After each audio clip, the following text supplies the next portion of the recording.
प्रातज्योतिर समस्त दर्शक भाई भाई मानक मोर आंतरिक शुभेच्छा एवं अभिनंदन जनाए। ईश्वरंकर धन्यवाद हो जे नियमित भाव में आपण मैंने ये कार्यक्रम देखुंट आ मु विश्वास करुच्ची ए कार्यक्रम देखा द्वारा आपण आत्मिक भाव में लाभवान होती। जदि ए कार्यक्रम संबंध में आपणकर कौन प्रश्न कौन सन्देह थाए आम को जनातु एवं आपणकर जदि कौन व्यक्तिगत बा पारिवारिक प्रार्थना अनुरोध थाए ताहा आम को जनातु आमे आपण निमंते नियमित भाव में प्रार्थना करुचु आ प्रार्थना करूँ। तेबे आजिर कार्यक्रम आमे आगो को बढ़िबा। आज आम जो प्रसंग रे आलोचना करिबा परिवार मध्यरे घनिष्ठता इंटिमेसी इन द फैमिली। परिवार एक संपर्कर स्थान अटे। आजिर जगत रे जदिओ लोक मैंने गोटे छात तले बसवास करती किंतु अनेक समय देखा जाए जे से माने परस्पर ठारू दूर रे आउ भावावेग भाव में इमोशनली मेंटाली से माने अन्य ठारू दूर रे बास करती। परिवार केवल गोटे शारीरिक घनिष्ठता बा फिजिकल इंटिमेसी स्थान नुही जोठी स्वामी स्त्री सामाने खाली शारीरिक भाव में सामाने घनिष्ठता समान कर थाए ताहा नुहे मात्र मानसिक भाव में आत्मिक भाव में संपर्कगत भाव रिलेशनली मध्य समाने कौन थांती ना घनिष्ठ हबार आवश्यकता अच्छी। आज अनेक विषय परिवार घनिष्ठ संपर्क को क्षुण्ण कर परस्पर मध्य गभीर संजोग नहीं, सुस्थता नहीं, प्रेमर अभाव रही। तो से गोटे हेल्दी रिलेशनशिप गठन करने आमानकु गोटे घनिष्ठ संपर्क मध्य जीवाक पड़ो। अनेक समय कौन हुए परिवार गोटे किणा बिकार स्थान हो जाइए। तमे दियो मु देवी ना परिवार कौन सी किणा बिकार स्थान नुहे। परिवार कौन सी हाट बजार नुहे आ जोठी संपर्क को आम किणा बिका करि परिबा। किंतु प्रभु परमेश्वर कहीं परिवार को गठन कले आम जदि देखू परिवार एक घनिष्ठतार स्थान अटे। प्रभु परमेश्वर परिवार को ए प्रकार एक घनिष्ठतार रूप देले परिकल्पना कले जोठी स्वामी एवं स्त्री एवं परिवार समस्त सदस्य माने समाने एक घनिष्ठतार संपर्कर बंधन मध्य बंधा जाती। ये घनिष्ठतार उत्स बा प्रारंभ कौन आदि पुस्तक तार 2 अध्याय 24 पद जदि देखिए से विवाह प्रकृत अर्थ लिखा जाइए। एक कथा लिखा अच्छे यही कारण पुरुष अपना पितामाता को परित्याग करी अपना भार्य ठारे आसक्त हब एवं से दुई एकांग हेबे एक घनिष्ठ संपर्क मध्य को आसबे ना। परमेश्वर परिवार को जो परिकल्पना कले आउ से तांकर ऐश्वरिक स्वभाव को तद्वारा से प्रदर्शन करुछंती, से प्रतिफलन करुछंती। पिता पुत्र पवित्र आत्मा मध्य जो सिद्ध सहभागिता अच्छी द परफेक्ट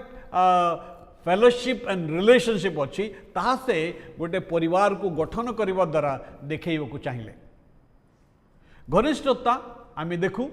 जे से आदि पुस्तक तार 2 अध्याय 24 पद यही कारण पुरुष पितामाता को परित्याग करी लिविंग परित्याग अर्थात छाड़वा ना। अनेक समय ए पद अनेकों को बड़ समस्या पकई दे। जड़े व्यक्ति कहले मत कहले पास्टर बाबू बाइबल तो लिखा अच्छी जे पुरुष अपना पितामाता को छाड़ब किंतु तार अर्थ से नुहे। छाड़ार अर्थ पितामाता को तांकर वृद्ध अवस्था संपूर्ण भाव में परित्याग करवा ताहा नुहे। तार अर्थ होची ये छाड़ार अर्थ होची जे भावावेग भाव में इमोशनली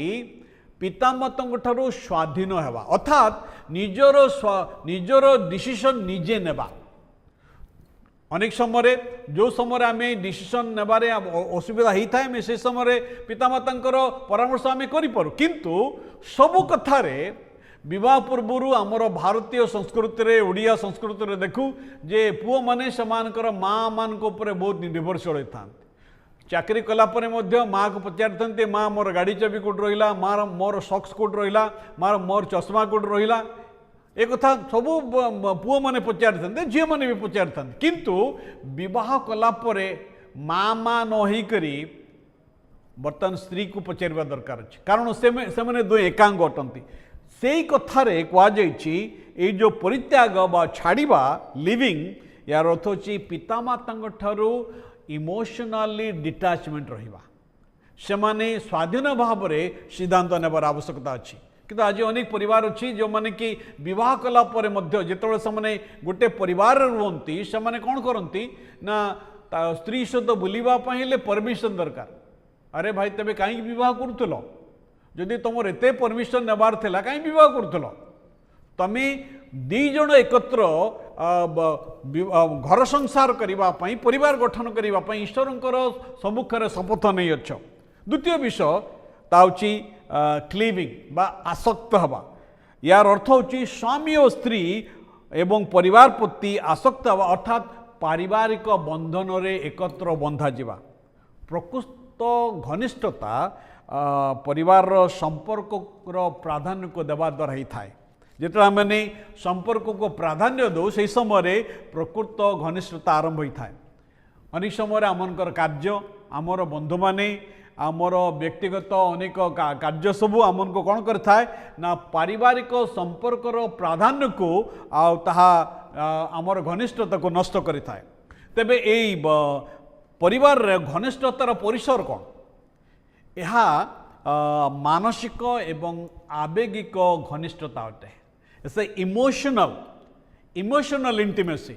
जदि गोटे पुरुष गोटे स्त्री विवाह कला परे समानकर आवेगिक भाव में जदि घनिष्ठ होना तेबे यार अर्थ होचिया जे कौनसी विचार जजमेंटाल मनोभाव न रखी भय न रखी कौनसी भावना को अपना साथी बा परिवार सहित अंश करवा हितोपदेश तार 20 अध्याय 5 पद लिखा जाए मनुष्यर मनर मंत्रणा गभीर जलतुल्य मात्र बुद्धिमान लोक ताहा काढ़ परिवार रे एपरि एक स्थान सृष्टि करने आवश्यक जेपरि समस्ते खोलाखोली भाव में खोलाखोली मनरे कथबार्ता करें द्वितीय परिवार जो घनिष्ठतार जो संपर्क यह एक आत्मिक घनिष्ठता ये आत्मिक घनिष्ठता परिवार कौन करवा दरकार ना एकत्र ईश्वर का वाक्य पाठ करवा दरकार एकत्र प्रार्थना करवा दरकार जोशिया तार 24 अध्याय 15 पद लिखा जाए मु एवं मोर परिवार आमने सदा प्रभुंकर सेवा करिबा आत्मिक संजोग परिवार रे एकता एवं हृदयर एक उद्देश्य आने तेणु आज प्रभु आमन को साहाय्य करंतु जदि आम परिवार को एक घनिष्ठ संपर्कर परिवार आमने जदि करने चाहूँ तेबे गोटे बड़ विषय होची आत्मिक घनिष्ठता आमे जेते प्रभुंकर निकटवर्ती हेबू आमे सेते परस्पर निकटवर्ती हेबू प्रभु आमन को साहाय्य करंतु जेपरि आम परिवार एक घनिष्ठ संपर्कर परिवार हेबो आसंत पदे प्रार्थना करिबा